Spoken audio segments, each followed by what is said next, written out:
Take me to Rubel. Come on, man, let's go. Take me to Rubel. Back to the folks I know. Let's get moving. Oh, we better be up and gone. My name is Duff Durra. I'm Jerry Lee Durra from Rubel, Mississippi. I was born in Memphis, raised in Rubel. I live out here about 2 miles out of town on the Sunflower River. I always said, you know, painting's my day job and playing music's my night job, but it's not always that simple.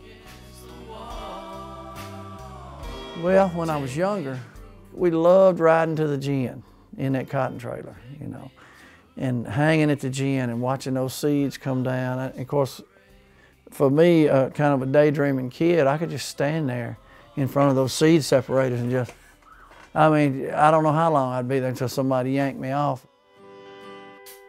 Come on, man, let's go. Take me to Rubel. Back to the folks I know. Well, I was always a pencil freak as a kid. I loved pencils. I was always drawing and smell them. Sometimes when I get a new pencil, I could just bite that eraser off and eat it, you know. But I remember my mama saying, one of her sayings was, don't break your arm patting yourself on the back. And so I remember Mama, every time somebody would say something about my drawing, she'd say, well, Jerry draws real well. He draws real well.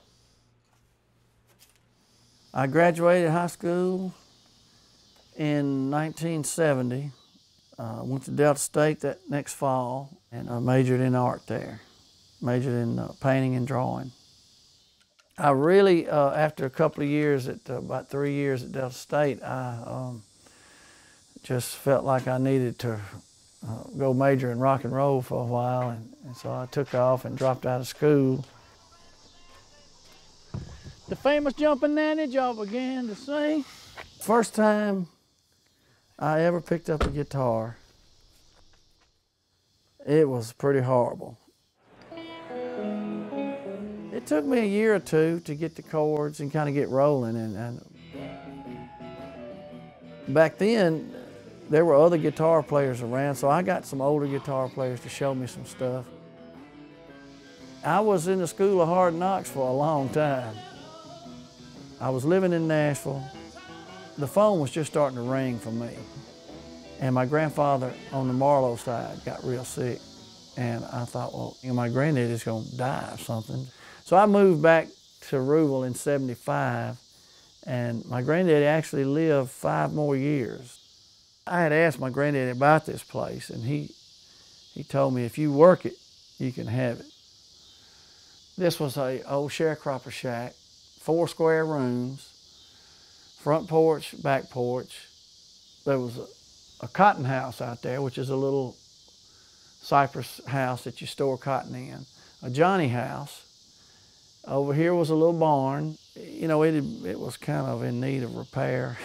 And I wasn't very good at construction, but me and my buddies were real good at destruction. So we went to tearing stuff up, and pulling out beams, and, you know, first thing we did, we built us a bar in there, you know, because we were big party animals then. Well,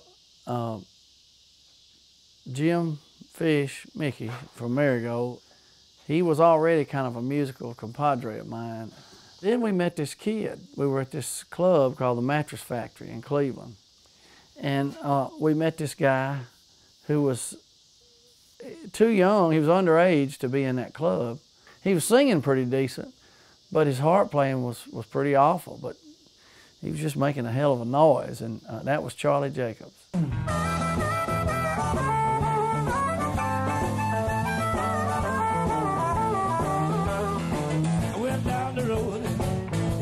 Fanny Mae, had to go back and tell her what boyfriend say. Don't start me talking, I'll tell everything I know. Got the end on that signifier. So I played bass. We had Fish on piano. We had Bob Barbie on drums, and that was the beginning of the Tangents.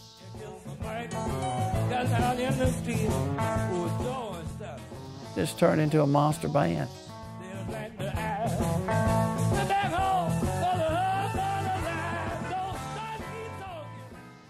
I don't know what we did for Mississippi, but we, you know, we were into having a good time. We were into the gig, the party, the next girl, you know what I mean? We didn't think about, the Tangents weren't a recording band. We made a few tapes along the way, but we weren't a real focused on success type group. The Tangents playing in Jackson down there tonight. It is there today and tonight. That's George Street Grocery Club. The Tangents were like a band of brothers, and a dream realized too, because you know, if there's anything I miss, it's that camaraderie, us against the world, you know. You know, Charlie Jacobs died in '97, and that was a big lick. It kind of gave me a wake-up call, and I met a friend of mine at the funeral home when Charlie died, and he looked at me and said, "There, but for the grace of God, go you and me." And I didn't really know what he meant by that, but you know, Charlie's death, his funeral, the whole big deal was it was like a dream, you know. It didn't become real to me till much later. In January of the next year, my wife had a brain aneurysm, my wife Debbie, and she died. And my kids were like 10 and 12. I learned not to wallow in self-pity. You know, back in the old days, I could sit there with a drink or a beer and listen to those old sad songs and just wah, rah, rah, over and over, you know. But what I learned over the years is that life goes on, and God never closes a door that He doesn't open another one. It was tough on my kids. It was really tough, and still is. In the 90s, I went back to school and sort of picked back up and got my little BFA, and so I've been painting pretty steady since then.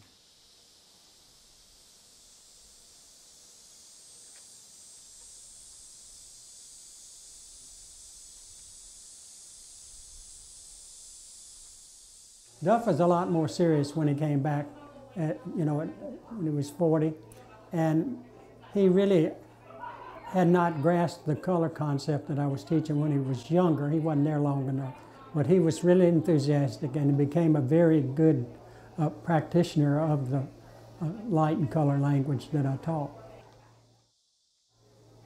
And I said, "Duff, you got two talents. You got music and you got art." I said, "Pursue your music and continue your art, and don't worry about it." I got, you know, back in touch with my old church, my old Sunday school teacher. What a fellowship, what a joy divine, leaning on the everlasting arms. What a blessedness, what a peace is mine, leaning on the everlasting arms. The hotties approval. Safe and secure from all alarms. I had a little gospel group, and we went over and did their radio show, Thacker Mountain Radio, a couple of years later, and we were a big hit on the radio show, and so I kept being a guest on there, and you know, as it turned out, I ended up being in their house band. 2, 1.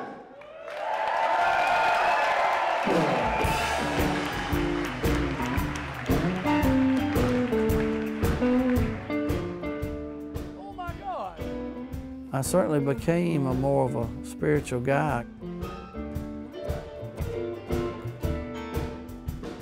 evening, ladies and gentlemen. Well, you know, all my life I was, I've been looking for something, you know, musically or otherwise, and I always assumed it would be in Memphis or Hollywood or New York or England. You know, but when I look at the music I love, you know, the roots of the great American music is right here, man, right down this road, you know. Charlie Patton lived 3 miles from here. This stuff was right under my nose, and as a kid, I didn't know it.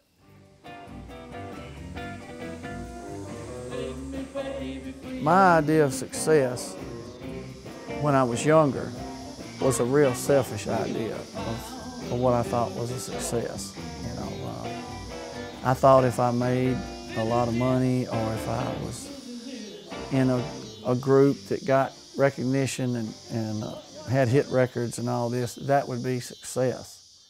But now, you know, I sort of make my living by drawing on my dreams. I draw on them for my music and in my art. You know, I'm kind of in the dream world when I do some of that. The best of it, I think. And painting the landscape in the Delta, looking at the clouds, it takes me back to the dream world when I was a kid. I do love this land, but now instead of looking out the window and just daydreaming, I look at the landscape and I see the warms and the cools. You know, I look for something that I can grab a hold to, that I can define. You know, Mr. Britt used to say all the time that God's world is so big and so full of beauty. If our little pea brains can comprehend one little fraction of it, then we've done something. And I see what he means today. My little pea brain is trying.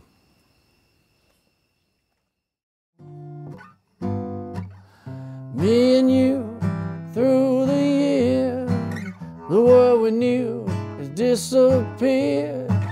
The mom and pops, the drive-in movie shows, country stores of tin and wood, open doors in a neighborhood. They're long gone, but the big store stands alone. Chill me to the bone. Everybody needs a dream to keep from waking up so mean. Will we laugh or scream? Everybody wants to ride, wake up on the other side. In